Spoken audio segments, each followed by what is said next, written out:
back, everybody, to another episode of the Taco Time Podcast. I am your host, Anthony D.T. Zakella, joined today by LupineFiasco, the man, the myth, the legend. What's up, everybody? How's everyone doing? The FAI god himself. How's it going, man? Doing well. How are you? Thanks for having me. Yeah, of course. Thanks for coming on. I'm doing good. I just played an online armory earlier today. That was pretty disastrous. I went 0-3 with Azuri. Oh, no. Yeah. I was going to play FAI, and then... But you weren't playing FAI. That's right. I know. I was going to play FAI like I always do. And then I was like, pair round one into another FAI. And I was like, I don't want to play a mirror match. So I switched it. Bad idea. There it is. Yeah. So tell us about yourself. Who are you? Where'd you come from? What's your deal? What got you into Fab? Who am I? Well, real name is John Cooper. Been in the competitive TCG scene for 5-6 years now. Mm-hmm. Got into Magic the Gathering right around, 2018? Strictly limited, only draft, sealed for pre-releases, and just really started to fall out of love with the game around pandemic times mostly. Did a lot of arena, burned out on it. That sounds about right. We won't get too into to a lot he's up to, but needless to say, started looking for a new game to play. Flesh and Blood was new on the scene. It was right towards the end of Tales. Okay. Was I started getting into it and fell in love with a little hero named Bolton. Mm-hmm. Realized, wow, this hero is not good. Uprising drops. Started getting really deep into draft and thought, this FAI character though, that's pretty cool. Mm-hmm. And it's a tale as old as time. There you go. That sounds good. I'm still living to this day. That sounds kind of like a lot of people's story. Sounds good. So we've been kind of riff-raffing with each other on Discord for a long time, and then I finally got to meet you at Nationals, where you had a pretty killer tournament, man. So you didn't play in Nationals, but you played in the PTI event. You played in the Calling. That's right. How'd you do in the PTI event? Top 8 in the PTI, lost to the Kano in top 8. That went on to win it all. So can't be mad about that. And the Kano matchup is, worst case, I was done in 5 minutes. That's true. At least it wasn't a long. We're here for a good time, not a long time. Right? That's right. And then Calling, how did you do? Top 32, right? Top 32. Top 30. Let's go. So were you 30th place or were you 29th? 30. Okay. I know. It's not so. Gosh. It's okay. Haunting. So we made some money. That's good. A little bit. I did. Right on. So I wanted to have you on today because I want to talk about not PQ season necessarily. We can talk a little bit about PQ season, but I wanted to talk about what you think about FAI going into PQ season, but also what you think about FAI after Lexi the Devil is gone. Sure. So let's talk about that. So going into PQ season, I think, I know you've been testing EmberBlade. Do you think that EmberBlade is a viable choice? Should we still be on Kadachis? What are you feeling? How are you feeling about that? I think EmberBlade is a viable choice. I think both EmberBlade and Kadachi are viable into Lexi. I mean, that's who we're trying to beat, right? Everyone else is, you get your hard matchups here and there. You can still get rolled by a Bravo or... Let's not say Dromi yet. I haven't tested into Tome, but I'm skeptical. I have my doubts about the Tome. We're shooting for Lexi. Either one is good. She's going to roll you sometimes. She Arctic, Codex, Arctic. Doesn't matter what your weapon is. But I think EmberBlade is viable. I've had some good luck with pouncing links and just blow her up. Mm-hmm. Mm-hmm. You can definitely go fast. I guess it really just depends on how much ice they're running. I prefer the EmberBlade build myself. I was on it for like a year before we started doing Kadachis pretty recently. I played EmberBlade at Pro Tour Baltimore, and I was like, there's going to be a ton of Oldhim here. And round 1, I got paired into Oldhim. Did great. Round 2, I got paired into Briar. That was a race. Got him to like 2, but he got me. And then the next 2 rounds were Lexi. I drafted and then I dropped and then I did the Calling. So I was able to dodge Lexi all day at the Calling day 1. And then day 2, I played 2 Rangers. They both killed me. One of them was actually a Riptide, which I'm very ashamed of. But it turns out that's not the worst matchup ever. No, it's I lost to a Riptide a few weeks ago online. Had to go to Talishar, had to go to February stats and just, oh, okay, we're 40% into Riptide. Cool. Yeah, it's actually like not a great matchup, which is like, because you think of Riptide and you're like, that's kind of a meme. So I think that EmberBlade feels better for sure, but I guess it just depends on how much you think your locals are going to have Lexis running around. Would you say that the EmberBlade matchup for you has been significantly worse into Lexi, or is it like marginal? It's like very small. I think it's marginal. Okay. It's marginal. I think Kadachi really gets there. There's the strategy of you make her block and she can't block because her equipment doesn't block well and you get a card advantage and all this. I think a lot of the advantage of Kadachi is people just don't have experience against it. Yeah. Blocking against Kadachi, it's sort of like with new Katsu, right? The old philosophy was you always block the surging. And now there's debate. Do you block the surging? Do you block what comes after? Mm-hmm. Kadachi was always the same thing. You block the second Kadachi. It does easy. Mm-hmm. Now it's like, well, if you block the second Kadachi, you're given a whole card to stop one. All right, well, here's three. You going to stop that one too? Mm-hmm. Mm-hmm. That's an experience that I think gets people too. Yeah, I have found that the I don't want to say like the worse the Lexi is, but the Kadachi's is kind of its own mini game, right? So trying to stop the mask momentum. And a lot of the time I feel like my opponent should probably just let the mask momentum hit, but they don't. Yeah. And those are the guys that you kind of want to see, the ones that are going to let it, not let it hit. You kind of want to steal 2 cards from them every turn. Yep. A lot of the time my losses when I'm on Kadachi's come down to them just drawing like an incarceration and I have no blues. You know what I mean? Yep. That seems to be the way. You've been testing EmberBlade a lot. What are your thoughts on the deck as a whole? Are the matchups that are good better? Are they worse? Because the thing with me for Kadachi's has always been that the damage output is a lot less, or it feels like it's a lot less because you don't have the high roll chance. Yeah, it can be. I'd say EmberBlade on the whole, it's higher damage, more consistent damage.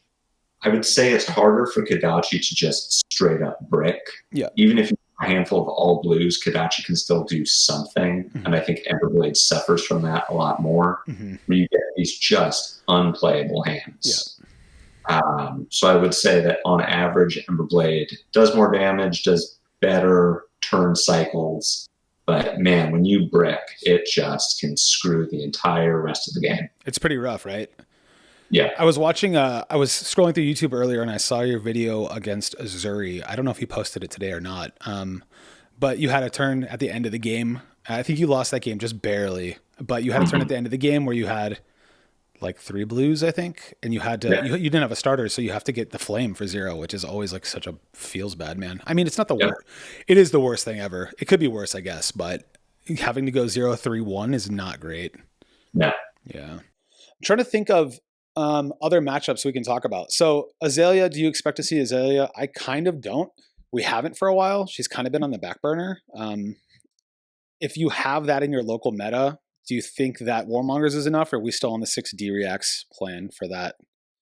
I think Warmongers is enough, and I've been experimenting with running no D-Reacts in the matchup and saying, you know what, your big turns, I'm not going to be able to stop it. Reinforce in arsenal, sink in hand, give you a card, maybe give some armor. It's not enough to stop 14. Yeah. That's what I've seen. Like the big Aelia turns do 14. Mm-hmm. So you can't stop it. And even if the big Aelia turn is 11 or 12, all right, cool. You didn't take the on hit. You gave 3 cards and equipment to do it. And now you're doing, 7 points of damage back? Mm-hmm. So don't run the D-Reacts at all. Just go full Flame Call, Phoenix Flame, Art of War, do your full aggressive package, and just wait for them to brick. Yeah, I feel like that's I feel like that's honestly a good plan. Just like make them have it, and if they don't, the turn that they send some stupid vanilla damage at you, you just punish them. Because Aelia is a lot less likely to have it consistently. Lexi, it's harder because there's just disruption there. Hamstring shot, okay, withering shot, Arctic incarceration, codex. But Aelia, sometimes she just doesn't have the red in the ledger. Sometimes she has the big 14 damage turn, but it's like remorseless blood rot. Yeah. Like, cool. I'll take 20 damage if I can throw 35 back. 100%. Yeah, 100%. I agree with that. That's the other thing too. Like you just said, the scariest thing is obviously red in the ledger. So maybe you bring in the CNCs for that. You bring in the E-strikes if you're not playing them, because you can at least block something and then go 7. Yeah. But other than that, it's like bolt-in shots, which we don't really care about. It's like drill shots, which is like, cool, here's my whatever, you know what I mean? Yeah. Our armor is functional more than it is for block. Like, the block is nice, but if it means we get extra buffs off the Shuko, if it means we get to fix hands with the flame scale, and if it means we get to pop links for 7 or 8, I think that's more important anyways than blocking with it when they send a drill shot. Yeah. So that's kind of, so for that one, you're thinking just run the Warmongers, hope they line up properly, punish. Okay. Yep. Next one that I think a lot of people have trouble with, which is a bit confusing to me because I haven't had trouble with this matchup, is Azuri. I've been seeing a lot of people lose to Azuri lately. I want to get your take on that. My take is completely disrespect Azuri, run no D-reacts, and just zoom. How do you play that matchup?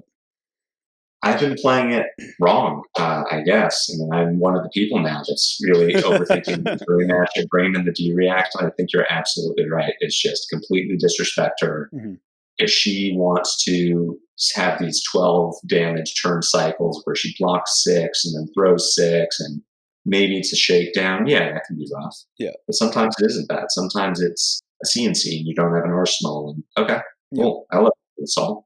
Sometimes their hands are just unplayable and it's, here's isolate blue. All right, no blocks. Cool. Move to M. I think you're 100% correct. You just treat it like Aelia. You don't board in the D-reacts. Sometimes they hit you with it, and that sucks. But otherwise, you make them have it, and if they don't, you just hit them really hard. Yeah, I think that's been working for me. When Azuri first came out, my friend Ryan, who's on the podcast once in a while, he was on Azuri, and I was trying to play D-reacts and like be cautious, and you just lose so much tempo because you're kind of scared, and it's like for good cause, right? She can do some gross stuff, but I think that the best way, if you've played FAI for a while, I think the best way to approach that matchup is, like you said, either like Aelia, or I try to, like when I play it, I think of my Azuri opponent like Bravo, right? I stay off Arsenal for the most part. I don't let them get value off of CNC or leave no witnesses, you know? So moving on, let's go to the next. Riptide. Are you going to see any Riptide? Probably not. If you see Riptide, what do you think the game plan is? I mean, there is one Riptide that showed up at my last Road to Nats, and he made top 8. You know, he doesn't have bullseye bracers this time around, but, you know, locally there might be one. Yeah. And Riptide I treat like Lexi. Yeah. And I think he's less, I mean, he's, right, the whole appeal of Riptide is he's the hybrid between Lexi and Aelia. He can go wide like Lexi can, he can go tall like Aelia can, but he doesn't have red in the ledger. So, all right, he doesn't have red in the ledger and he doesn't have Arctic Incarceration. So if you're going to take the worst part of both of those decks and put them together, and all right, cool. We'll take it. I'll play against that all day. Yeah. I think the main takeaway for Riptide is try to stay above 3 life. Give your equipment if you need to in the end game. You'll in the moment you'll probably try to get a little bit greedy to win more, but them having 3 traps in the end game is more than likely, right? They're probably setting that up the whole game if they're a good player. I'd say it's like Briar. And I know she's gone now, but the mentality for Briar that everyone had to get used to was block with your armor earlier than you think you should, because you don't want to get in a position where grass kills you, where thorn kills you, and you can't block it. So, like you're saying, stay above 3, block with your equipment early, give up that Shuko value, don't get greedy with it, because, it'll just kill you out of nowhere. There's nothing you can do. Yeah, a lot of so there's like a faction of Riptide players in Southern California right now. There's like 5 of them. They just keep building Riptide. I don't know. They're like popping up like crazy. And that is all Anthony Pham's fault. Anthony Pham is the guy that won our age tournaments, Grand Slam thing. He's super high on Riptide. So you might see it pop up. If you do, just watch out for that life threshold. What else? What else is another matchup you think? I guess we'll talk about Bravo a little bit for the people that don't know. If you're kind of new to FAI and you want to use it as tech because your locals are popping up with a ton of Dromi to kind of counteract with Lexi. If you see a lot of Bravo, you're new to FAI. How do we play against Bravo? I think we saw that tournament that just happened. I don't remember where it was. I think it was Canadian Nationals. The guy ran Lynx. I'm pretty high in momentum to keep them on 2 or 3 card hands. How do you like to approach that matchup? I agree. Mask momentum, big. Play all 6 D-Reacts is my plan. I have one local Bravo player, very good. Came in second at the San Jose Calling last year. So he really knows what he's doing. And he'll punish you hard if you don't have a D-React for him. You can run into situations where you've got Reinforce an Arsenal, sink below in hand, and they throw like Hammer for 4. And now you're in a weird spot where you have to use your sink below for tempo just to get it out of your hand. But the games that FAI loses to Bravo are the games that Bravo can chain Spinal Crush, Starstruck, Crippling, and FAI just can't do anything about it. You can't catch up, yeah. And I'm kind of, the more I play against Bravo, the more I think that him dominating anything that isn't Starstruck is actually wrong. I think Starstruck Dominate is the play, and Spinal Crush, Crippling Crush should just be undominated, and FAI just gives the hand. Yeah. And as a FAI player, that means that we're looking, well, can we not do that? If they're going to undominate Crippling, how do I keep a 3-card hand? Because that's what Bravo wants you to do, is to keep nothing. And then just chain them. But you're saying, run Mask Momentum, take them off of that chain reaction of disruption. So that's how FAI gets ahead, is sneaky little plays like, oh, I get to 2-card block your Spinal and still keep 4 cards. I get to 3-card block your Crippling and still keep 2 cards. I think some important things for newer players on FAI to acknowledge is, one, you don't want to give them an opportunity to punish you with the CNC pummel. So probably stay off Arsenal until you've at least seen 2 CNCs. Yeah. I personally still take out Art of War. I don't know if you do. 100%. Yeah, Art of War doesn't block. You're probably never going to get a 5-card hand worth playing it. And if you're playing it defensively, you're probably losing anyways. And a lot of the time, your turn cycles are going to look like block 7, send 4, and that's okay. Right? If you're taking 3 and they're taking 4, or they're giving you 2 cards or armor, we're doing okay, right? The other thing is kind of like around 15 to 20 life, they send their kind of like Hail Mary Crippling or Starstruck at you. Give them all your armor, right? Give them the 6 block and a 3, and then hit them hard back, right? Are you feeling better about Kadachis or EmberBlade? And let me preface that question by,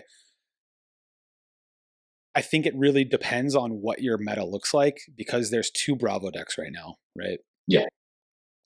So in general, I feel better about into either one, into the big Anothos, let's just dominate shit, and against the Fist Buckler, we're not going to dominate, we're going to fatigue through damage and just kind of stall you out, just outlast. I think Kadachi is the play. Okay. Because Kadachi locking is a real thing. Sure. Bravo is perfectly happy to give you 1 card to stop the EmberBlade, but Kadachi, if he's trying to outlast, he can't give you 2 cards to stop 2 damage. And if he's trying to out aggro, well, now you're going 6 links wide. It's like, okay, I'll win this race because you go tall, you can dominate Crippling. I'll just block, or maybe I'll take 11 and then throw back a 2-card 6, threaten card draw on there.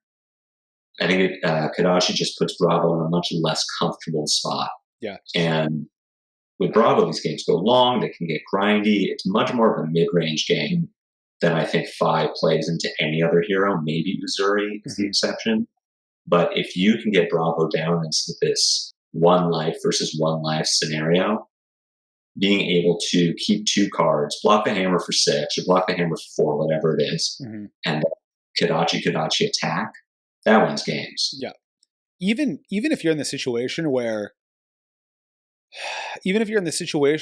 you're both at 1 and you can only Kadachi, if it's like 1-1 or 2-1 or 2-2 or whatever, That's still super strong because for sure Yeah. by that point all their armor is dead, right? For Yep. sure.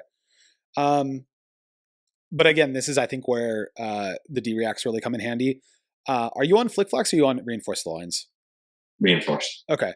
The only thing I would say is try to use your Reinforced Lines before you use your Sync Belows, because in that end game where they're swinging the hammer for 4, it's sometimes really difficult to cover up, and Reinforce is kind of clunky there.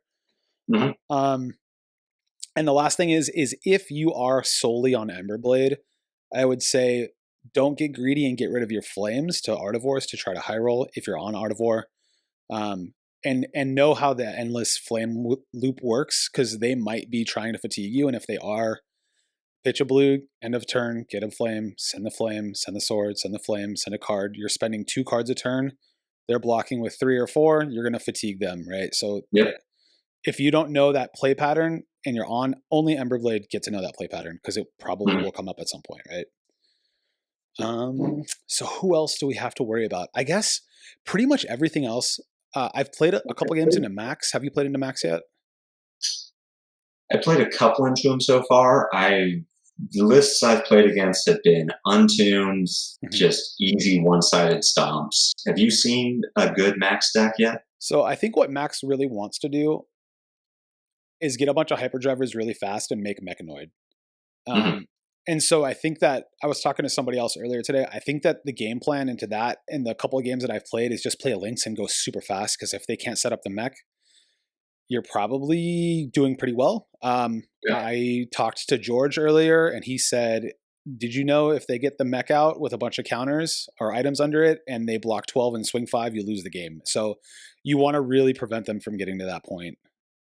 And then Dash, I think, is always going to be like Dash is. I think that new Dash is going to be a pretty, not easy matchup, but I think she's going to be fine. I think old Dash has always been kind of a hard one for me, because she can aggro probably better than us and she blocks better than us. It's been a while since I've had a close game against old Dash. Okay. If I win or lose, it's by a 15-point margin. Either I chain some Art of Wars, and I've always run Kadachi Momentum into her. So it's like I run her out of armor, I start to draw cards, all snowballs from there, and I win with 10 life and armor. Or I'm on Kadachis, I draw a few blue, double strike, some nonsense, and she's, cool, I'll take 10 and hit you for 30. It's like, all right. It sounds good. Yeah. So Dash is the same as she always is, right? I think she got better. I think Boom Grenade is a big asset in that deck. Even if literal nothing else changes, she just does 3 cards for 3 cards. The 3 worst cards in the deck for Boom Grenade. She is a stronger deck. I haven't played against new Dash. I got to think that if she's running a bunch of items, sometimes she'll have clunky hands that don't block, and we say, cool. Max, I totally believe that he could be a problem, and I will absolutely be trying EmberBlade pouncing links. And I think Teklo is a joke. Yeah, I think Teklo's a joke too. Especially, like, I was watching 1 or 2 games with Teklo, and he seems like maybe he's okay into some decks, but he takes so long to set up that I don't even think we care. I think we just kill him. I mean, even if he's going fast, even if he's setting up by turn 3 or 4, like, okay, well, that's half your life. You're going to give me half your life to do that, and now you block maybe a little bit better than you did before. Yeah, and like you're just at that point you're just blocking, right? Like you're not attacking us really. You're just blocking. So we'll do the thing that we always do, and we'll send 6 attacks. You can block 4 of them. We'll whittle you down. You're dead, right? Yeah. Is there any other decks that you think going into PQ season that we should talk about? I think Icelander is mine that I weirdly have a problem with. Okay. I think on its face, actually, if you take 2 players of equal skill, the best 5 versus the best Icelander, whatever you're comfortable with, EmberBlade or Kadachi, it's probably pretty close to a 50-50. Yeah, I think it is like, did I draw Art of War or did you draw Channeling Frigid? Yep. But for whatever reason, I just have a mental block about Icelander every turn. Like, okay, let me play as if they had 2 Blizzards. All right, so very suboptimally, and I just scare myself out of wins. That happens, yeah.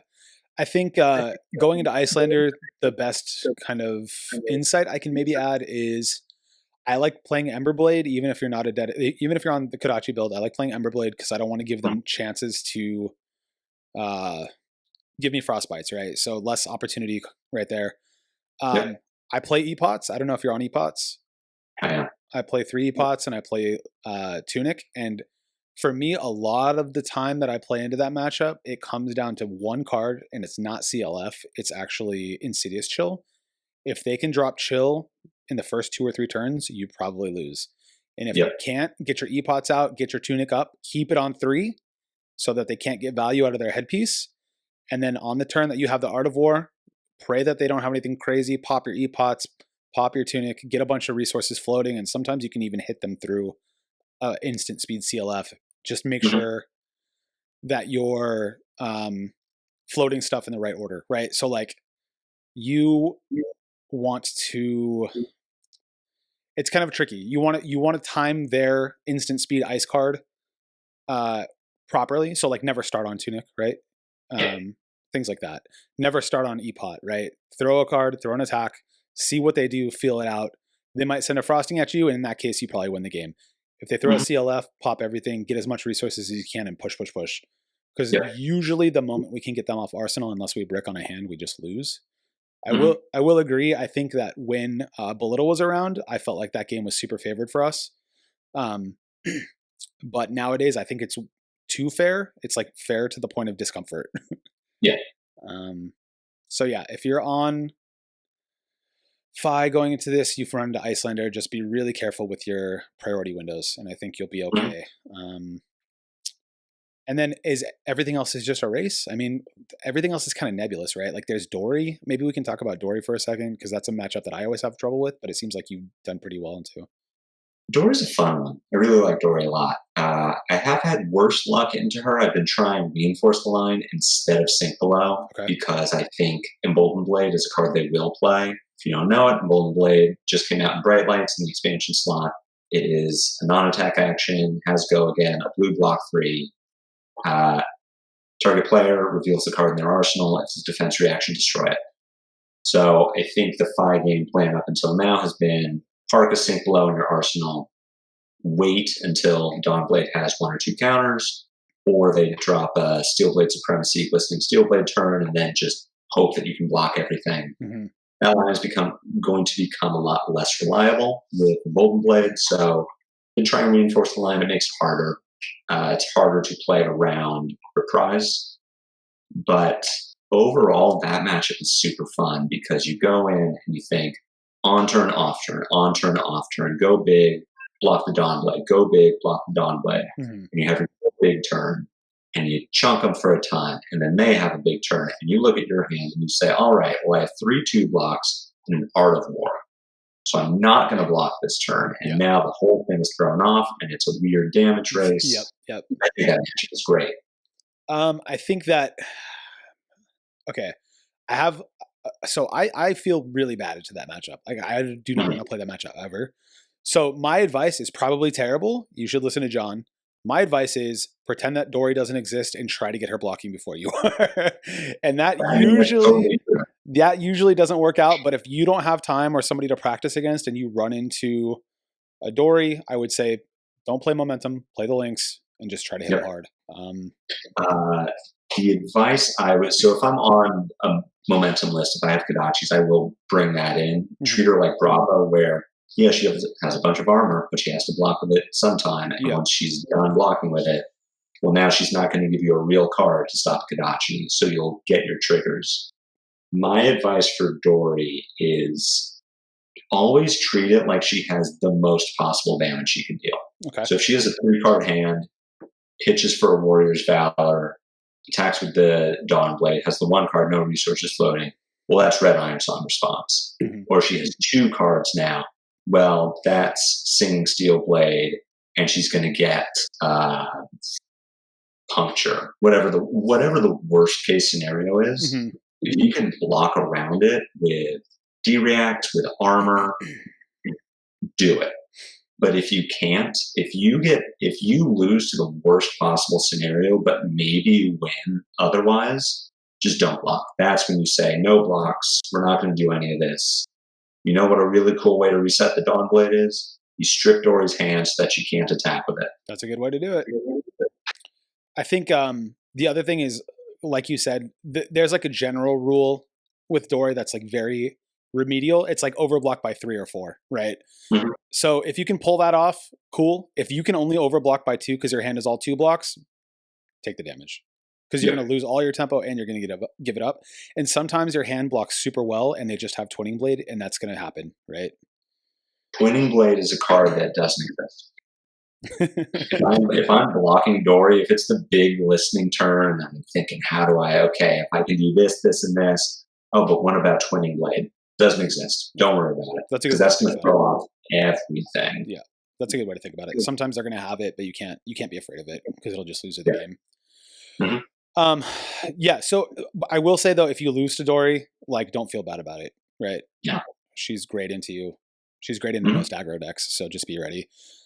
I can't really think of anything else that might pop up. Those are kind of the decks I expect to see for ProQuest.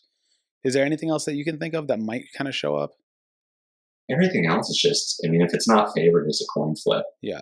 I will say this one because I saw a couple of them and actually I lost to one and it knocked me out of day 2 of the calling at Nationals. If you see a Prism, run links and just go fast. Yes. Whatever build you're on, EmberBlade, passing links. Yep. Just go just fast. Blow her up. Yep. Don't block. Yep. If you try to play mid-range, you're going to lose. She blocks really well, and her attacks are super overrate. So just go fast, My understanding is that Prisms don't run Arclight Sentinel into us because it doesn't block, and the requirements for doing it are just too big. It's so expensive. But play around them having Arclight Sentinel. Don't start your turn with a Rise from the Ashes if you can help it.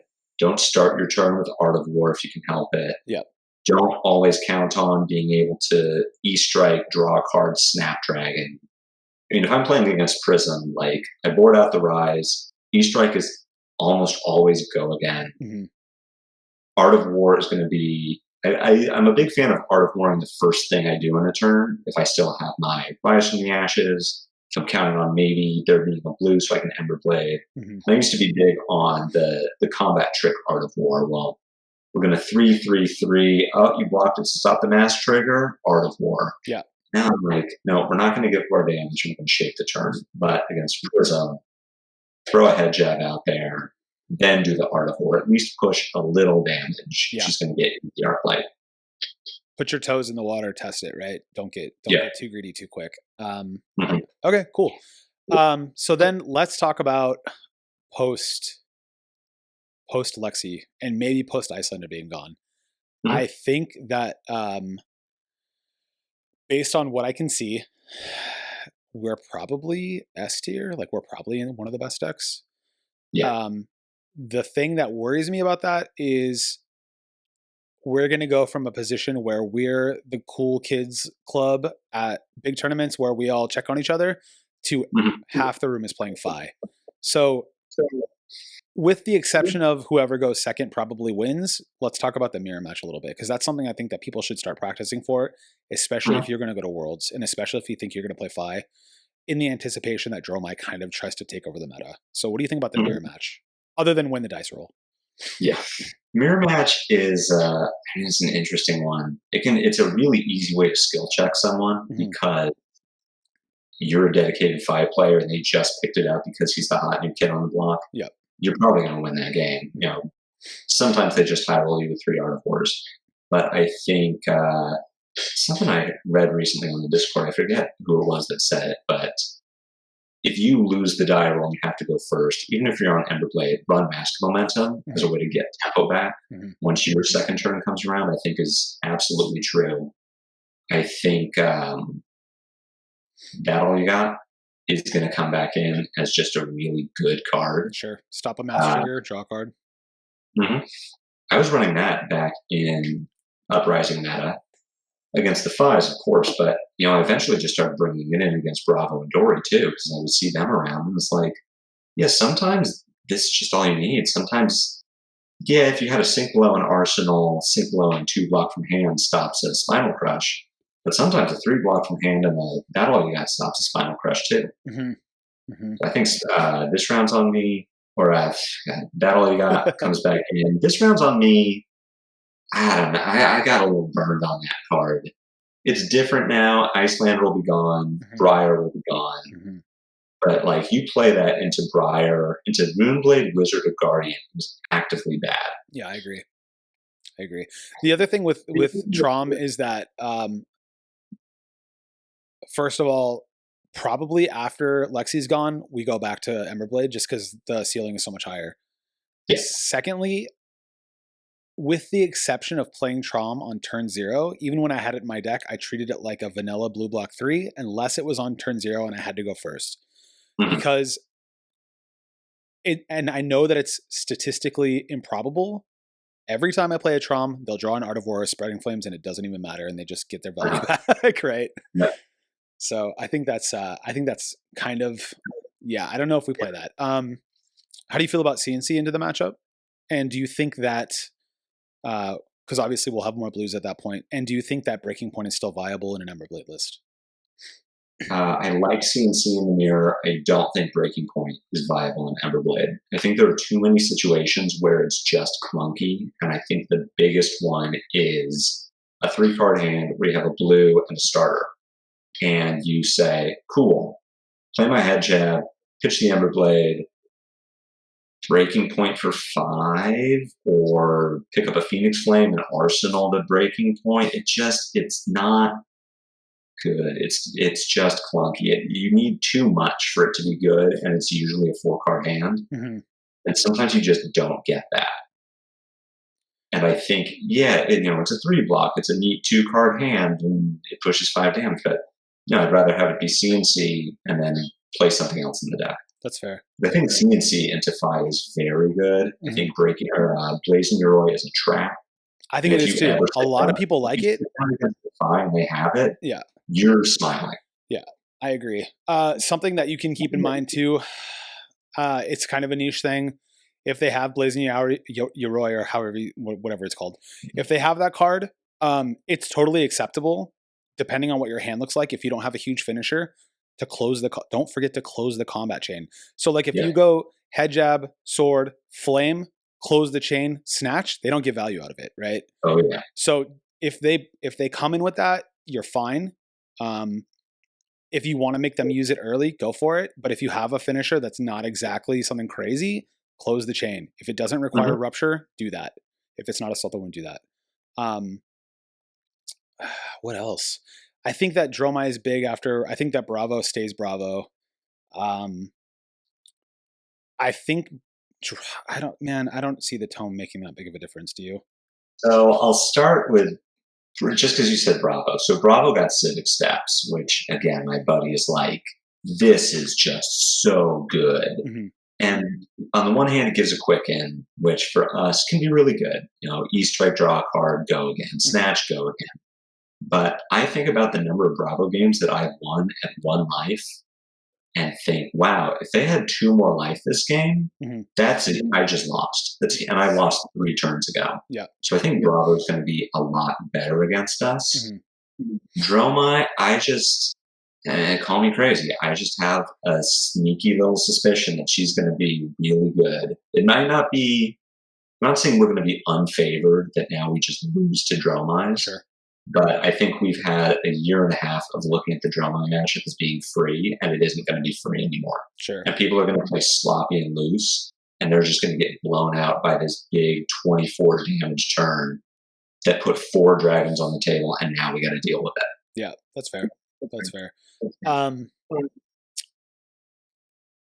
Yeah, I think the biggest concern with the Dromi situation is that going into nationals, I think the majority of the Dromis that we saw, and that's like, Dromi is a weird thing, right? Because only one Dromi made it into top 8, and that was Pheno.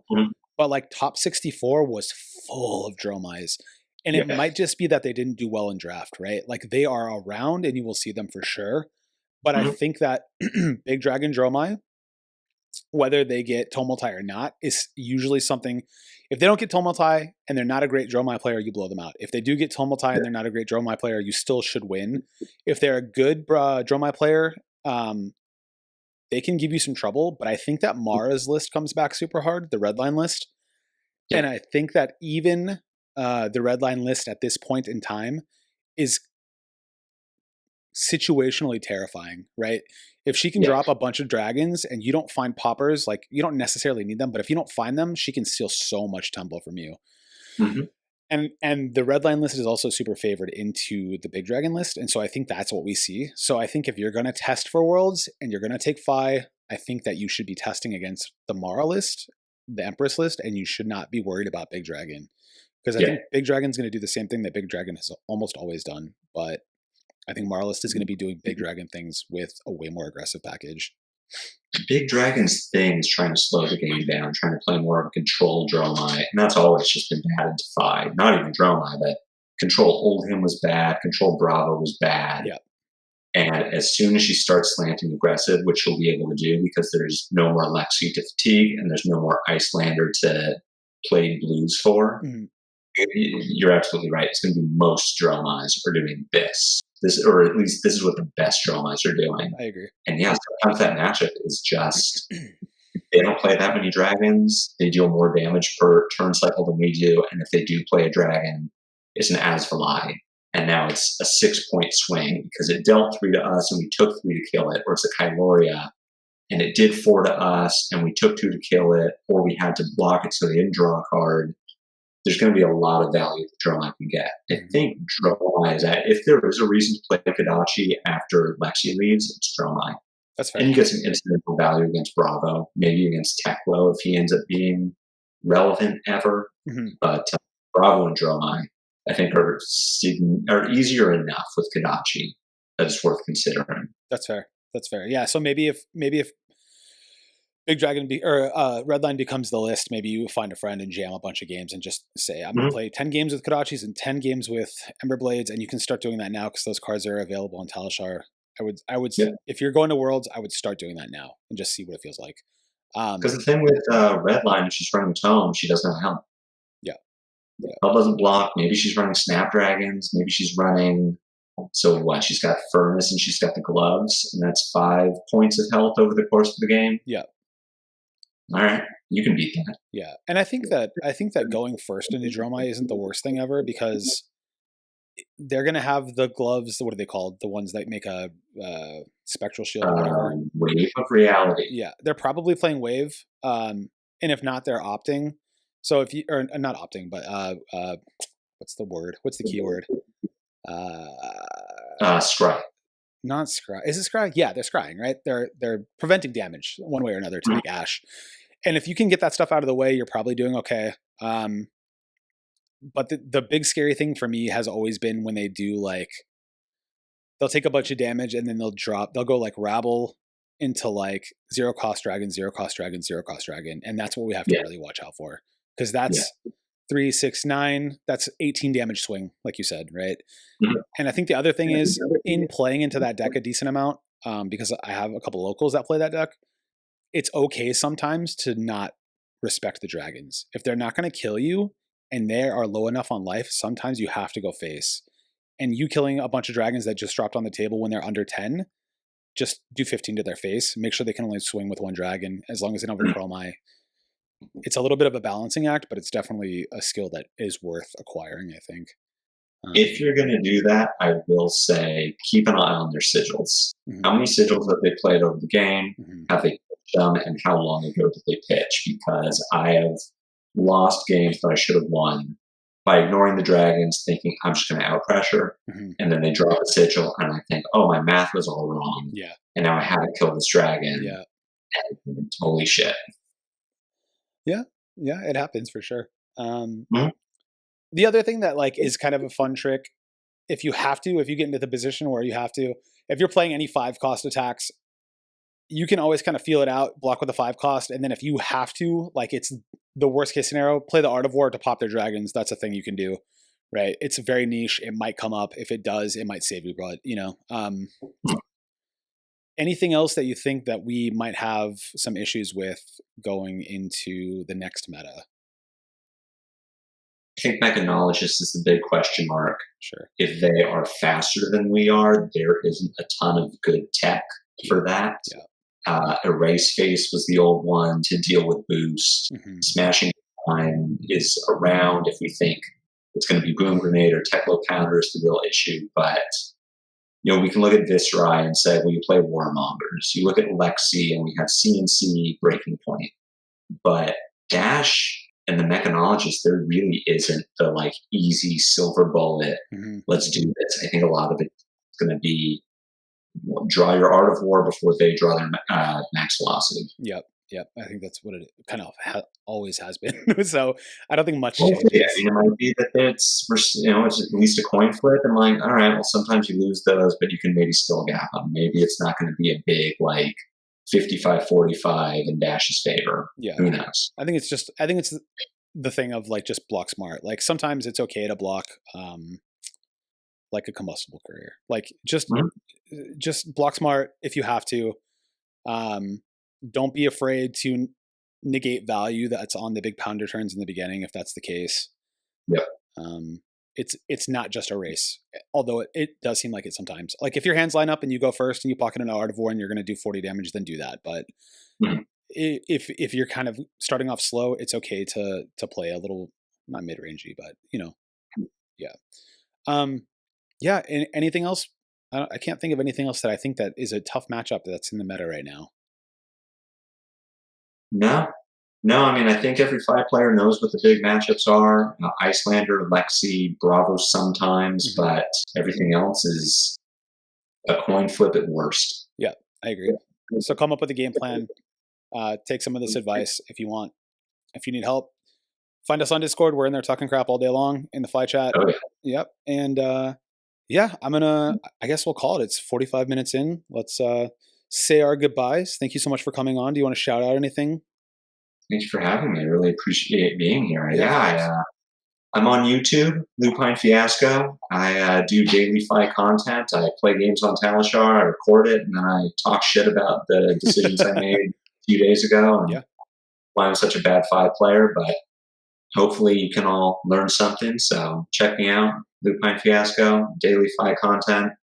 Looking forward to seeing you all there. Yeah, if you have questions about any matchup, go to his channel because he'll have a game against the hero that you're having trouble with. And he doesn't just do like, not to talk crap about Man Sam. He's not just streaming what he's playing. He's recording it and going over the decision points, and that'll help you get some insight. And the other thing I will say is if you watch like 10 of his videos, it will seem like John only records the games that he wins, but he's actually just really good. So don't listen to what he's saying. He does lose games on occasion. It's very rare, but he's winning and he's showing you the videos where he wins and loses. He just loses very, very seldomly. So there are losses in there, and believe me, the losses are the best videos because those are the ones where it's like, all right, everyone really pay attention. How did I lose this? Let's never do it again. Yep. All right. Yeah. So that's, we're going to wrap it, man. Thank you so much for coming on. If you like this, subscribe, leave a comment, say hi to Lupine and I on Discord. Go check out his YouTube, subscribe to that, and we'll call it. Yeah. Have a good night, man.